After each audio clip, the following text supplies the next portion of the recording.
Hello everyone, welcome to Kavish IAS. So, preliminary examinations and research 2025 and 2025 में हम preliminary based questions को discuss करेंगे और इस preliminary based questions में हम लोग देखेंगे कि जो analytical questions है, conceptual questions है और एक थ्योरेटिकल बेस्ड क्वेश्चंस को हम लोग कैसे सॉल्व करते हैं और प्रीलिमिनरी एग्जामिनेशंस में ज्योग्राफी का क्या रोल है और ज्योग्राफी के क्वेश्चंस को कैसे हैंडल करते हैं, यूपीएससी इससे कितना डेप्थ में और कैसे ट्रिकी वर्ड्स को यूज करती है उसको हम लोग देखेंगे हम अपने क्वेश्चंस के माध्यम से, लेक्चर्स के माध्यम से। तो चलो स्टार्ट करते हैं आज की क्लासेस। क्वेश्चन नंबर 1 से स्टार्ट करेंगे ज्योग्राफी के क्वेश्चंस में। First question number 1, which of the following condition are necessary for the formation of a tropical cyclones, यानी ट्रॉपिकल साइक्लोन्स के लिए क्या नेसेसरी कंडीशंस होने चाहिए, ये क्वेश्चंस आपसे पूछा है। तो आप देखोगे कि ट्रॉपिकल साइक्लोन्स होता क्या है। तो अभी मैंने आपको बताया था प्रीवियस लेक्चर्स में कि ट्रॉपिकल साइक्लोन्स जो ट्रॉपिकल जोन्स में क्रिएट होने वाले साइक्लोन्स हैं, वो साइक्लोन्स जहां पे क्रिएट होंगे वो हमारा क्या होगा, ट्रॉपिकल रीजन्स में वो ट्रॉपिकल साइक्लोन होगा। अब इसके लिए नेसेसरी कंडीशंस क्या है, तो first statement is the presence of pre existing low pressure area. तो pre existing low pressure area कहां क्रिएट होगा, जहां पे टेम्परेचर इंक्रीज करेगा और जहां पे टेम्परेचर इंक्रीज कर रहा है वहां पे प्रेशर क्या होगा, लो प्रेशर क्रिएट होगा। And the low pressure and the high temperature and the high pressures and the low temperature. So pre-existing के point of view से low pressure area होना चाहिए। तो statement number 1 is correct. And the high vertical wind shear in the atmosphere. Vertical wind आपसे पूछा, ये vertical winds का मतलब क्या होता है? Vertical winds क्या है? Vertical winds means the increasing, when the increasing temperature, so air molecules or the air just warmed and the rise up and the high altitudes पे क्या हो जाएगा, जस्ट राइज अप होगा। जैसे मान लो कि यहाँ पे सन है और ये टेम्परेचर्स क्या हो रहा है, अर्थ सरफेस पे आ रहा है, यहाँ पे अर्थ को क्या कर रहा है, हॉट कर रहा है। हॉट करने के साथ साथ इसके एयर मॉलिक्यूल्स को भी हॉट कर रहा है। तो एयर मॉलिक्यूल्स क्या होंगे, जस्ट राइज अप होगा, क्योंकि कोई भी चीजें गर्म होने के बाद हल्की हो जाती है, वेट उसका कम हो जाता है और वो ऊपर जाकर के वो एक्सपैंड करता है, ठीक है ना, वो एक्सपैंड होगा एंड इसके साथ साथ और भी चीजें इसका ऐड होगा। This is called the wind flow vertically. So vertical wind share in the atmosphere, the statement number 2, ठीक है। एंड द स्टेटमेंट नंबर 3 बात करेंगे, वो स्टेटमेंट नंबर 3 है, warm sea surface temperature above 27 degree centigrade, ठीक है। तो ऐसे स्टेटमेंट में हम देखेंगे कि जो हाई वर्टिकल विंड्स है शेयर इन एटमॉस्फेयर, तो एटमॉस्फेयर में भले ही वर्टिकल विंड ऊपर हो जाए लेकिन इसका साइक्लोन के साथ कोई रिलेशन नहीं है, ठीक है। हमारा साइक्लोन्स कहां पे इफेक्ट करता है, तो साइक्लोन हम लोग देखेंगे तो साइक्लोन इंडिया के रीजन पे बात करें तो हमारे एवरी ईयर साइक्लोन स्ट्राइक करता है the coastal region, mainly eastern coastal very damage करता है। तो ये हमारा वर्टिकल थोड़ी जाता है, ये हमारा क्या है, हॉरिजॉन्टली मूव कर रहा है। लेकिन वर्टिकल क्या होता है, ये विंड मैंने आपको बता दिया, ठीक है। तो ये चीजें समझ में आ गई कि हॉरिजॉन्टल के साथ ये जो है कंडीशन जो है एग्जिस्ट नहीं करता, ये नेसेसरी कंडीशन नहीं है। सो क्वेश्चन नंबर 1 का 1 and 3, 2 is incorrect. So go option number B is correct. Okay then, tropical cyclones के केस में। Now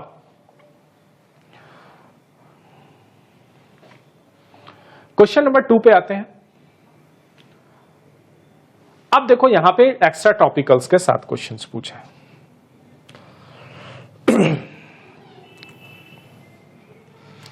Now consider the following features of tropical and extra features of tropical and extra tropical cyclone। यानी यहां पे following features पूछ लिया है किससे, tropical cyclone से और एक्स्ट्रा ट्रॉपिकल का, ठीक है। तो ट्रॉपिकल और एक्स्ट्रा ट्रॉपिकल में क्या है, कॉमन चीजें हमको देखनी है। तो ये स्टेटमेंट में क्या कह रहा है, तो हम देखेंगे कि जो ट्रॉपिकल साइक्लोन है वो ट्रॉपिकल जोन में होगा और एक्स्ट्रा ट्रॉपिकल जोन को हम लोग कहते हैं, इसको मिड लैटिट्यूड साइक्लोन्स भी कहते हैं, मिड लैटिट्यूड रीजन्स में होगा, लैटिट्यूड, एंड इसी को कहा जाता है temperate cyclone, temperate cyclone. Okay, so temperate cyclone, mid latitude और एक्स्ट्रा ट्रॉपिकल साइक्लोन, ये सब सही है, सभी एक ही नाम के हैं, वो हम लोग जानते हैं। तो first statement is tropical cyclone drive energy from release of latent heat. तो लेटेंट हीट आपको पता है, लेटेंट हीट क्या होता है, तो लेटेंट हीट क्या होगा कि जो वेपोरेशंस होंगे, जो वेपर होंगे, उसके साथ साथ क्या होगा कि एक हीट जो है उसको क्या करेगी, हल्के होकर के एक इवोपरेट करेगा और वो ऊपर जाएगा, और वो जो इवेपोरेशंस वाले हीट है, this is called latent heat, while the extra tropical cyclone are driven by horizontal temperature gradients, horizontal temperature gradient. तो ये स्टेटमेंट जो है आपका बिल्कुल सही है, बिकॉज साइक्लोन्स जो है, ट्रॉपिकल साइक्लोन, वो क्या कर रहा है, energy from release of latent heat evaporate हो रहा है, और यहां से मान लो कि ये ओशियन है, यहां से इवोपरेट होकर के ये सब ऊपर उठेगा तो यहां क्लाउड फॉर्मेशन करेगा, और ये वाले रीजंस क्या क्रिएट करेगा, लो प्रेशर क्रिएट करेगा। तो फर्स्ट स्टेटमेंट का ये जो है आपका बिल्कुल सही है। जबकि एक्स्ट्रा ट्रॉपिकल साइक्लोन ये कह रहा है कि टेम्परेट साइक्लोन जो है driven horizontally temperature gradient. Horizontally means क्या हुआ कि ये हमारा ट्रॉपिकल रीजन है, ये 0 डिग्री है, ये हमारा 23.5 वाला रीजन है, और ये हमारा है अबव द 23 या ये मान लो कि 30 वाला बेल्ट हो गया, और 30 से अबव यानी 60 तक, यानी 60 वाला बेल्ट, इस रीजन में क्या होता है, मेनली हमारा मिड लैटिट्यूड रीजन है, और यहीं पे साइक्लोन्स क्रिएट होते हैं, जिसको एक्स्ट्रा ट्रॉपिकल और टेम्परेट साइक्लोन्स कहते हैं। नियर मेडिटेरियन सी के पास विंटर सीजन में ये होता है, और जब हमारा नॉर्दर्न इंडिया में विंटर सीजन पड़ता है, नॉर्थ में विंटर पड़ता है, इंडिया में विंटर पड़ता है, तो यहाँ पे एक साइक्लोन्स क्रिएट होते हैं, और ये साइक्लोन्स जो है वो क्या होगा कि स्ट्राइक करेगा आपका मिड लैटिट्यूड रीजन्स में। अब इसमें कह रहा है कि ये टेम्परेचर ग्रेडियंट कैसे होगा, तो मैंने प्रेशर बेल्ट आपको पढ़ाया था। इस प्रेशर बेल्ट में 0 डिग्री पे, और ये हमारा एक प्रेशर बेल्ट है जिसको 35 वाला प्रेशर बेल्ट कहते हैं, एक 60 वाला प्रेशर बेल्ट कहते हैं। तो इसी को समझो पहले। तो एक तो है हाई प्रेशर वाला रीजन जो 90 डिग्री से हमारा किधर आ रहा है, विंड इस डायरेक्शन में आ रहा है, ठीक है, और ये वाला रीजन है हमारा कैसा है,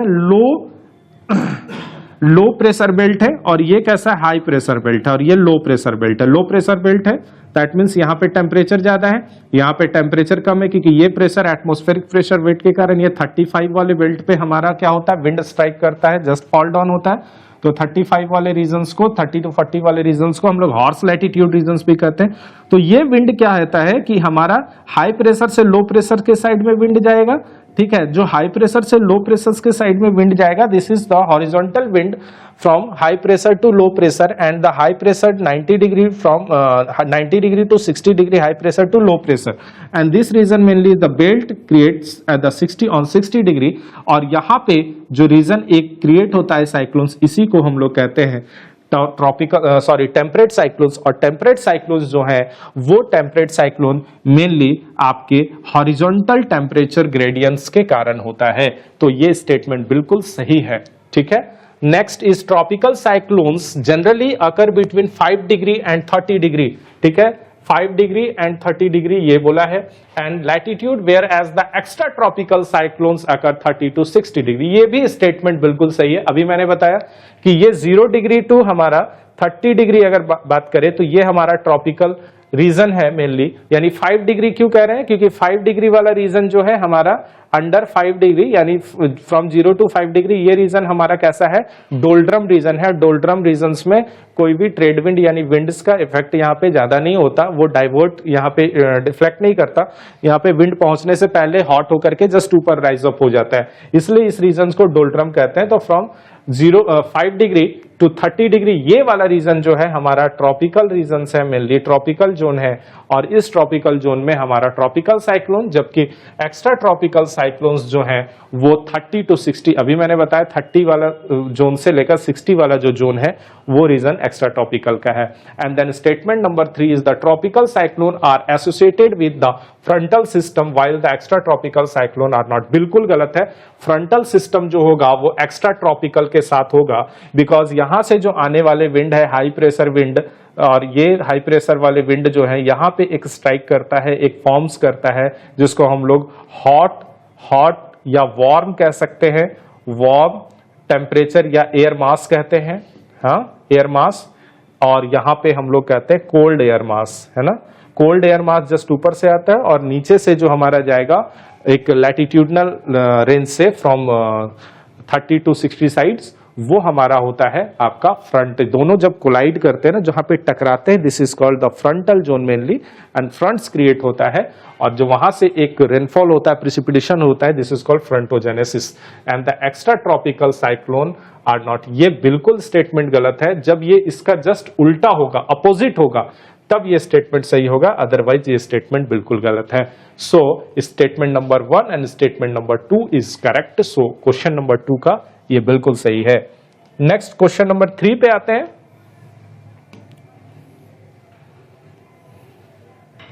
ये दिख रहा होगा क्वेश्चन नंबर 3, और क्वेश्चन नंबर 3 पे हमारा जो स्टेटमेंट है उस पे बात करेंगे, और ये हमारा है, consider the following statement regarding naming of cyclone. ये साइक्लोन्स के नेमिंग के साथ क्वेश्चन है।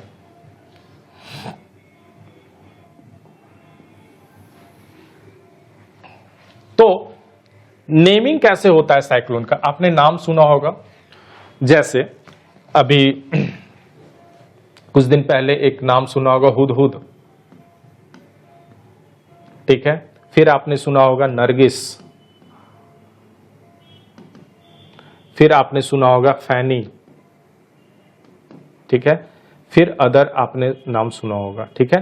तो ये सारे नेमिंग कैसे होता है, तो फर्स्ट स्टेटमेंट क्या कह रहा है, cyclone are named by the world meteorological organization for ease of communications, ठीक है। ये जो आपका मेट्रोलॉजिकल ऑर्गेनाइजेशन है, इसके एसेस के जो है एसे ऑफ कम्युनिकेशन, यानी कम्युनिकेशन जो इजी हो, उसके आधार पर ये नेम साइक्लोन्स के दिए जाते हैं। ये स्टेटमेंट बिल्कुल सही है, ठीक है। ये स्टेटमेंट सही है। आपने देखा होगा कि एक हमारा 8x8 का एक कॉलम एंड रोज ये बना हुआ है, इस पे नेम सबके इंडिया के, मान लो कि इंडिया है, ठीक है, अफगानिस्तान है, पाकिस्तान है, बांग्लादेश है, ऐसे मैं बता रहा हूं। तो इस पे इंडिया में इन्होंने 8 नाम दे रखे हैं, ठीक है। ये 8 नाम दे रखे हैं, ये भी दे रखा है। तो जिस ईयर में जिस साइड में आपका साइक्लोन स्ट्राइक करेगा, वो साइक्लोन्स के नेम उस देश के नेम से आपका वो ये दिया जाएगा, ठीक है। तो इंडिया में इस बार जो आया तो कौन देश ने नाम दिया, तो ऐसे जो नेमिंग है वो नेम आपका एक टेबल फॉर्म है, जिसको एक क्या अगले बार जो साइक्लोन आएगा उसके नेम क्या होंगे, वो पहले से प्री डिफाइंड है कि कौन सा नेम होगा। तो ऐसे ऑर्डर में ये दिया हुआ है, तो ये बिल्कुल सही स्टेटमेंट है। And the second statement, in the Indian ocean region the name of cyclone are suggested by number of countries, numbers countries, ठीक है।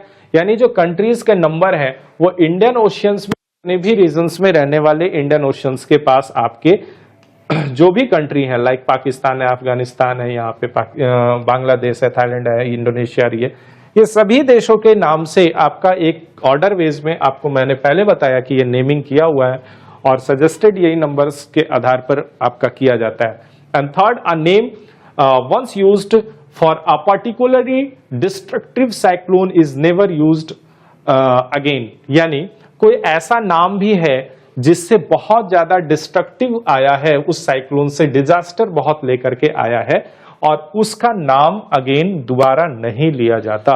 ऐसे ये एक बार जो यूज हो गया तो हो गया, दोबारा नहीं होता। ये भी बिल्कुल सही है रिगार्डिंग नेमिंग साइक्लोन्स, ठीक है।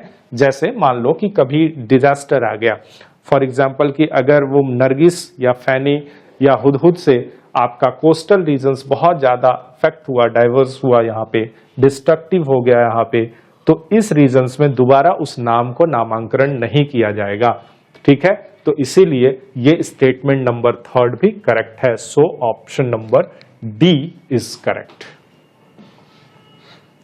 नाउ क्वेश्चन नंबर 4 पे आते हैं, और क्वेश्चन नंबर 4 के आने से पहले हम लोग जानेंगे कि हमारा काविश आईएएस का सेंटर वीआईपी रोड में एक सेंटर है, 2 ब्रांचेस हैं आपके, एक हाजरा रोड सेंटर है, और इस कोचिंग सेंटर में आप लोगों के लिए बहुत good environment for UPSC aspirants and those peoples and those aspirants which come Kavish IAS and join Kavish IAS because the all facilities available here, and some faculty is good and very good environment, and facilities like test series and materials online, offline, and all classes available here. So please join us and join this centre, VIP road centre and the Hazra road centre, 2 branches हैं आपके कोलकाता में, आप इसको visit करें और आप classes join करें।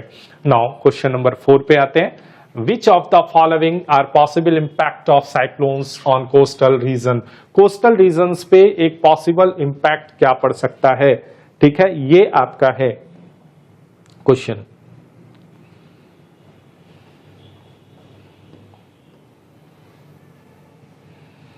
देखो तो यहां पे क्या है, पॉसिबिलिटीज क्या है वो से पूछा है। Which of the following are possible impact. पहले ये क्वेश्चंस को समझो कि कहां पे हमको क्वेश्चंस को पकड़ना है। ठीक है, cyclone on coastal region, cyclone जो कोस्टल रीजन्स में क्या इसका इंपैक्ट, पॉसिबल इंपैक्ट हो सकते हैं। तो स्ट्रॉन्ग, यहां पे क्या बोल रहा है, strong surges and leading to a coastal flooding. ये कह रहा है कि जो आंधी है, ठीक है, यहां पे कोस्टल फ्लडिंग भी आ सकता है, ये बहुत तेज हवाओं के साथ वहां पे फ्लडिंग भी आ सकता है। क्या स्टेटमेंट ये सही है? सेकंड देखेंगे, inland flooding due to heavy rainfall. Inland flooding पूछा है कि इनलैंड फ्लडिंग में क्या होगा, हैवी रेनफॉल या नहीं। तो ये सही है कि जो स्ट्रॉम है surge at the leading to coastal flooding. तो कोस्टल फ्लडिंग का मतलब क्या होगा, देखो ये रीजन आपका है मेनली, यहां से गंगा है, यहाँ पे गोदावरी है, यहाँ पे कृष्णा है, दोनों का डेल्टास यहाँ पे फॉर्म हो रहा है, यहाँ ब्रह्मपुत्र का। तो ये रीजन्स में क्या होगा कि मान लो कि यहाँ पे आपका साइक्लोन्स क्रिएट हुए और just enter the cyclone in the coastal region mainly, so coastal वाले रीजन्स में बहुत ज्यादा फ्लडेड हो जाएगा, पूरा पानी से डूब जाएगा, ये बिल्कुल सही है। And the second, Indian flooding due to the heavy rainfall, Indian floodings में बहुत ज्यादा हैवी रेनफॉल होगा और ये पूरा एरिया कैचमेंट हो जाएगा, ठीक है, लॉग इन हो जाएगा, ठीक है। And third, as the disruptions of ocean current, नहीं ये डिस्ट्रप्शंस नहीं होगा ओशियन करंट का, ओशियन करंट का डिस्ट्रप्शंस एक अलग ये है आपका फैक्टर्स है। So statement 1 and 2 is correct, so option A is correct. Now question number 5 पे आते हैं और क्वेश्चन नंबर 5 को समझने से पहले इस स्टेटमेंट को समझेंगे कि ये क्या कह रहा है। तो consider the following statement regarding storm surges, ठीक है, ड्यूरिंग साइक्लोन्स। स्टॉर्म सर्जेस मतलब आंधी की बारी बात पूछ रहा है। तो फर्स्ट स्टेटमेंट है, storm surges are the causes by the combined effect. Combined effect, ये कंबाइंड इफेक्ट किसका बोल रहा है, तो low atmospheric pressure and strong wind, बिल्कुल सही है। आपको पता होगा कि विंड जो है, विंड ब्लो हमेशा किधर करता है, विंड का ब्लो किस डायरेक्शंस में होगा, तो एक तो होगा हॉरिजॉन्टली, हॉरिजॉन्टली, ये हॉरिजॉन्टली एंड स्ट्रेट होगा। ये हॉरिजॉन्टली और स्ट्रेट का मतलब हुआ कि स्ट्रेट तो नहीं हो सकता, इसलिए क्योंकि स्ट्रेट तो उसका एक ये प्रॉपर्टी है, लेकिन ये स्ट्रेट ना होकर के ये क्या होता है, डिफ्लेक्ट होता है बाय द कॉरियोलिस फोर्स। तो हॉरिजॉन्टली मूव करेगा, लेकिन जहां पे मूव करने का पीछे का एक जो फैक्टर है वो है लो प्रेशर, ठीक है। हमेशा विंड जो है हाई प्रेशर से लो प्रेशर के साइड में जाएगा, याद रखना, ठीक है। और लो प्रेशर कहां क्रिएट होगा, जहां पे हाई टेम्परेचर होगा, ठीक है, हाई टेम्परेचर क्रिएट होगा वहीं पे लो प्रेशर होगा। तो लो प्रेशर जो है रीजन, वो mainly the wind blow high pressure to low pressure and low pressure created by the temperature increasing and the high temperature mainly. So statement number 2 is the statement number 1, ये जो है वो आपका बिल्कुल सही है, क्योंकि उसके साथ साथ स्ट्रॉन्ग विंड भी होगा। आपने देखा होगा